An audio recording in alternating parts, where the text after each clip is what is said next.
Well, I'm glad to welcome Eliot Cohen from CSIS to our talk today. We are recording this interview during the Lennart Meri conference, and about the conference, well, the Ukrainian war is kind of looming. But I don't want to talk about Ukrainian war so much. For a change, let's talk about the Middle East. To be more specific, Israel and Palestine issue. Although it's connected to Ukraine as well. Global South has been accusing Western countries of having double standards. For example, in eastern Ukraine, the occupied territories, we say that it's occupied against the international law, Crimea annexed, violation of international law, and at the same time we also claim, at least UN claims, that Western Bank, on Western Bank of Jordan, all the settlements are against the international law. Why don't we do anything down there? It means in Palestinian territories. But we claim that we do everything we can in Ukraine. Are the representatives of Global South correct that we have double standards? So, as long as I can remember, members of the Global South, which is a pretty diverse place, let us remember, have been accusing the West of double standards. I can't remember a time when they weren't. I have to say, I can talk about what I think about Israeli policy in the West Bank or Gaza, if you wish. I don't take it all that seriously because first, those countries themselves have incredible double standards, in terms of their dealings with countries like Russia or like China. I mean, let's just take the fundamental fact about the Ukraine war, which is it's an attempt to restore an empire. And these are countries that escaped from empire.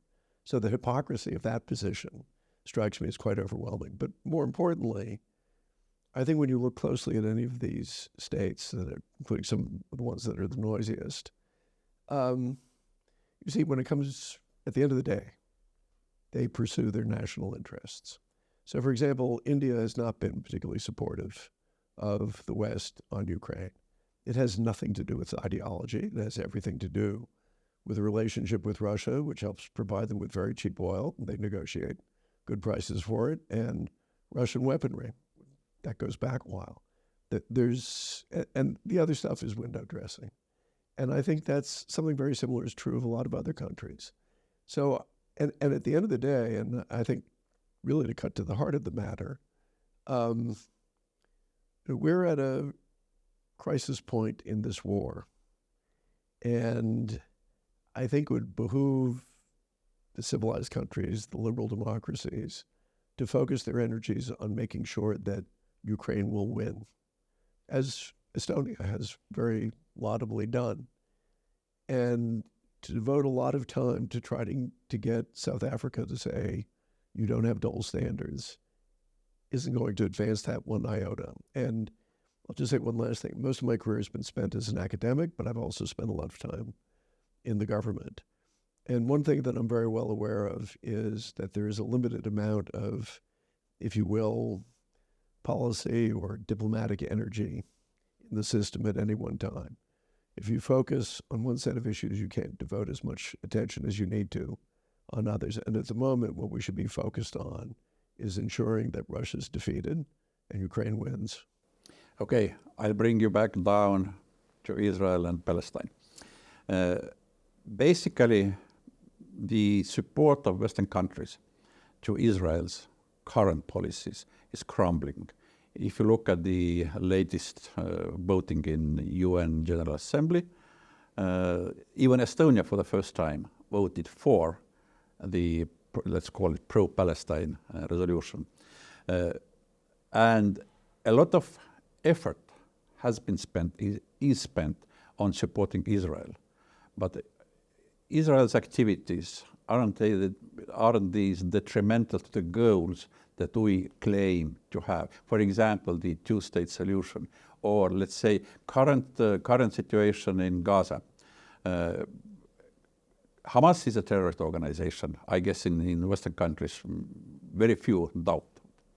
But at the same time, sometimes it seems to me that the biggest supporter of recruiting new members of Hamas is Israel. I think that's ridiculous. Look, let us go back to October 7th and the magnitude of the assault that Israel suffered. If that had been the United States, it would have been losing 50,000 people in a single day. It would have been 7,000 or 8,000 hostages. It would have been thousands of women raped. I mean, this was a staggering blow to that country. And let us remember, too, and I think it's particularly important for people in this part of the world, who very appropriately get exercised about Russian atrocities, what the nature of those Hamas atrocities were. You know, if you look at any of the film that was taken, by the way, by Hamas, of hostages being brought into Gaza, the crotch of every woman is soaked red in blood. The amount of systematic rape, torture, execution of civilians, including cripples in their beds, including fathers in front of their sons who had to sit there and watch. And this is all stuff that is documented in their photography. It is every bit as bad as Bucha and Irpin. So before we begin lecturing the Israelis about that, let's all pause and think about how our countries would have reacted in a similar situation. I haven't finished. I'm a military historian. I can tell you there has never been a fortified system in an urban setting that is remotely like what Hamas was able to build in Gaza, by the way, at the expense of their own population. And I would also tell you that if you fight in an urban area, a lot of civilians are going to get killed. When we liberated Manila in 1945, a friendly city, 100,000 civilians died. When we liberated Aachen in 1945, or took it from the Germans, 80% of the city was destroyed. We still do not know how many tens of thousands of civilians died in Mosul when the Iraqi forces, with the assistance of American and British and other nations' air power, liberated that city, and it was also very largely destroyed. Now, I think there's an important distinction to be drawn between what the Israelis are doing in Gaza and what is going on in the West Bank. That is a very different setting. But I also think this is really not the right time for us to be obsessing about that. I would also say, by the way, Israel-Palestine matters a lot to Western liberals. It does not matter a whole lot to the government of Egypt, or the government of the UAE, or the government of Saudi Arabia, or the government of Jordan, except as a potential problem. One of the things that's most striking about this current episode is those countries have not broken diplomatic relations with Israel. And in fact, what they are doing is actually cooperating with the Israelis. They are pragmatic, which is natural in a way. And in fact, if there had not been the terrorist attack by Hamas, the situation would have developed into closer relation between, for example, Saudi Arabia and Israel, which might have been one of the reasons why it happened, in fact. I think, in fact, the logic, the geopolitical logic and other logics behind that will continue to operate. I mean, it's when you say it's pragmatic, it's also, let's remember, Hamas grew out of the Ikhwan, the Muslim Brotherhood. And ideologically, this is not ISIS, but the way they operate is very much like ISIS, to include not only very deliberate barbarity, but the effort to show that barbarity. The Israelis have put together a horrific 47-minute video, which it sounds to me like you might want to see, which is just video footage, largely from the mobile phones of perpetrators, some from victims, plus some dash cams and video cameras and so on. And for the first few weeks, they were very deliberately posting that on Telegram channels. That was something they were proud of. So this is, and governments of places like Egypt and Jordan and Saudi Arabia and UAE understand these guys are a really serious menace to them. They also understand, by the way, that they are aligned with Iran, which they also view as a mortal enemy, much more than the Israelis. And part of the logic of the rapprochement between Israel and some of the Gulf states, and Egypt and Jordan, is they feel they face a common enemy in the shape of Iran. And that's the larger geopolitical logic that operates in that part of the world. That I can agree to. At the same time, well, if you imagine now the Palestinian population in Gaza, I leave aside also the West Bank for a moment. I'm afraid these developments during recent months create new members of Hamas. Basically, Hamas is turning from organization into ideology. The bombing of Dresden create new Nazis? Basically, in this phase, for example, look, people are sent from north to south, then from south to center, then from center to north, back to south. Well, what these guys... I would repeat my question to you. Did the bombing of Hamburg, and by the way, the Israelis have been much more controlled and limited than the British were in Hamburg or we were in Dresden, did that create more Nazis? I think in current situation, with the information flows we have, it might have created more Nazis. I don't think so. They understood fully well who was dropping all those bombs on them. Do you think that Palestinian population in Gaza sector understood fully why their family members are killed? Yes, because actually one of the most hideous parts of those videos, which it really does sound to me that you need to see, and if you go to the Israeli embassy, I'm sure they'll be happy to show it to you. Not happy, because it is truly the most awful thing I've ever seen in my life, and I've seen some pretty dreadful things, both in person and in video. It shows what happened when you had some of the hostages brought into Gaza City, where one soldier was publicly beheaded with a knife, and women were raped, and the breasts were sliced off, and nails driven into their vaginas, and the crowd is exulting. I think the fact is the population of Gaza is quite hostile to Israel, as the population of Germany was, I'm quite sure, hostile to us and to the British. What we don't know, because Hamas exercised an extraordinarily brutal kind of control over the population of Gaza, whether they don't at this point hate Hamas a lot more. And actually, I tend to think that's what the real situation is. Do they love the Israelis? Absolutely not. Will there be hate filled with hate and resentment and grievance? No question.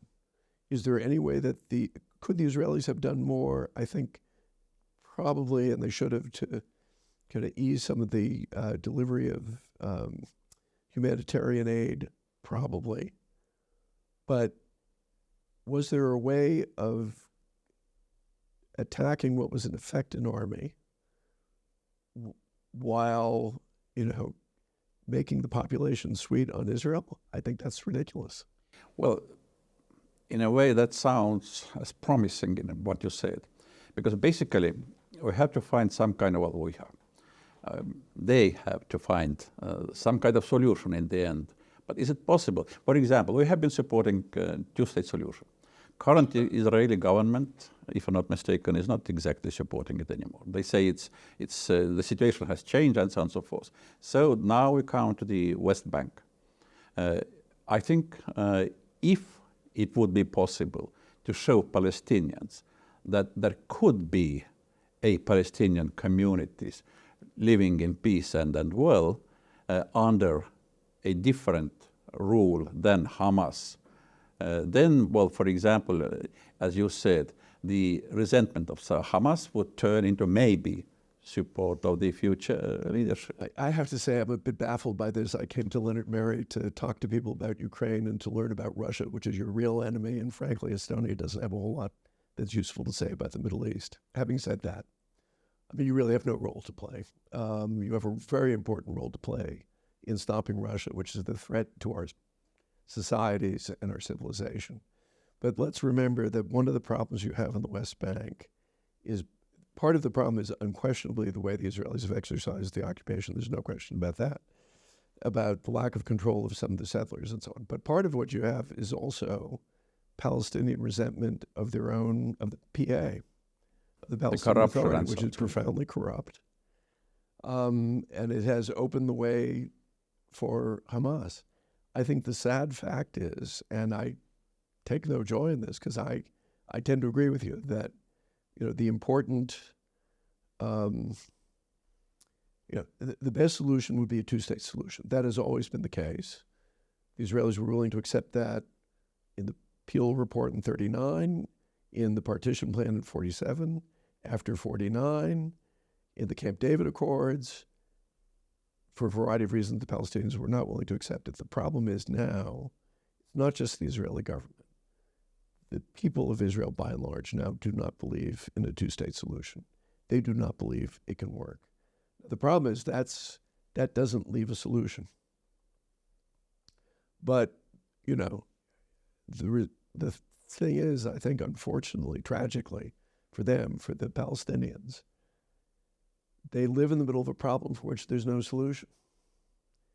They're not the only ones. The Ukrainians are going to be living with a problem for which there's no solution, and that is the existence of Russia, and a Russia that does not really acknowledge their independent existence forever. And that is a much bigger and far more immediate kind of existential problem to be managed.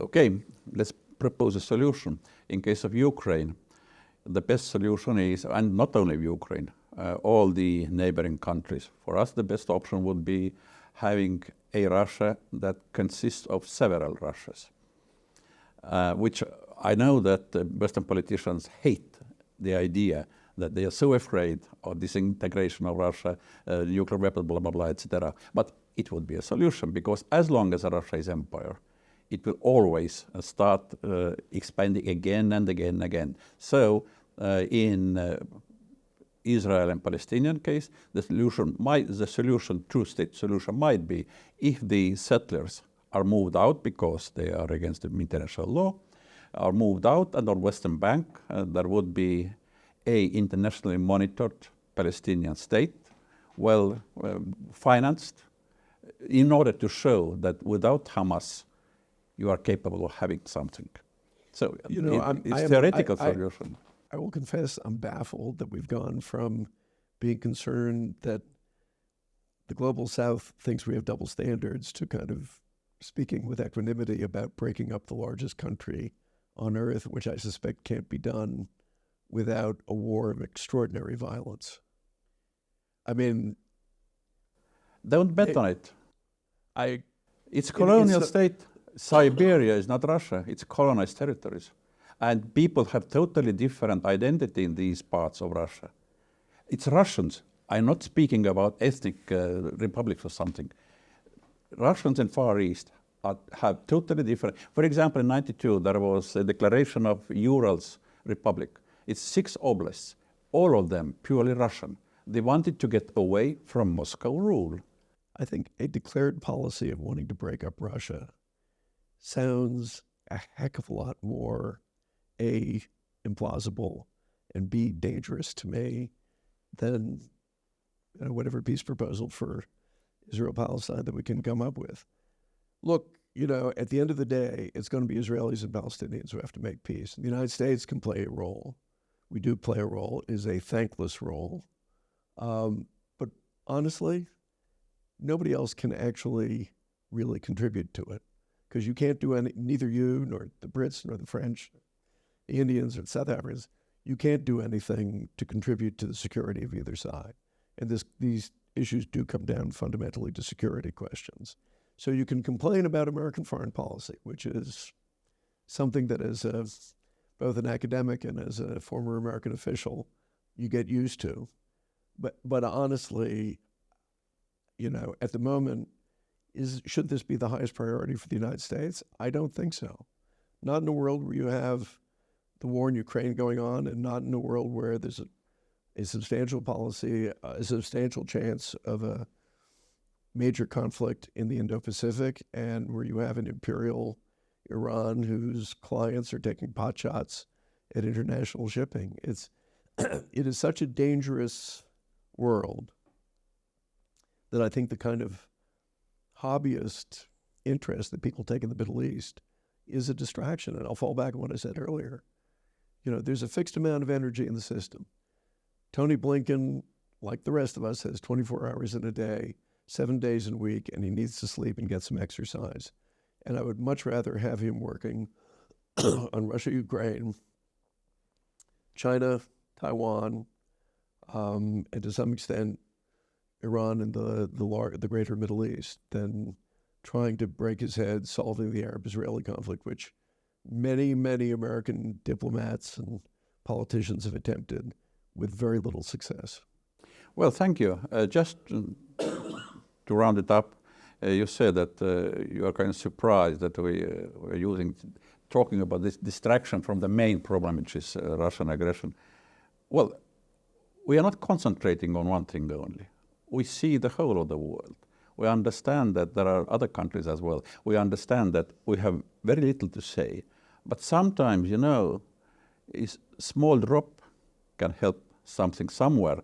And maybe in talking to global south, we can be sometimes useful because we are also colonized or formerly, occupied formerly. And by the way, strategic countries in Africa having rare earth metals. We have the only factory outside China that is capable of working on it. So basically, that's why in Estonia we are trying to see the whole country, the whole world, not only our neighborhood. And I think, look, you have brilliant diplomats, you have a fantastic intelligence community, you've got a very serious military. You actually have exercised leadership in Europe. You actually do have influence with us on matters related to Ukraine. Given how tiny you are and given the limits on your resources, I would urge you to focus your efforts on that because first, those are the threats that most immediately affect you. And it is a critically urgent time. And, you know, moving the needle a little bit on attitudes in Sri Lanka towards Russia, Ukraine, I just not going to yield much. It's not a good return on investment. Well, it's not exactly the optimistic ending, but that's life. Thank you, Mr. Cohen. My pleasure.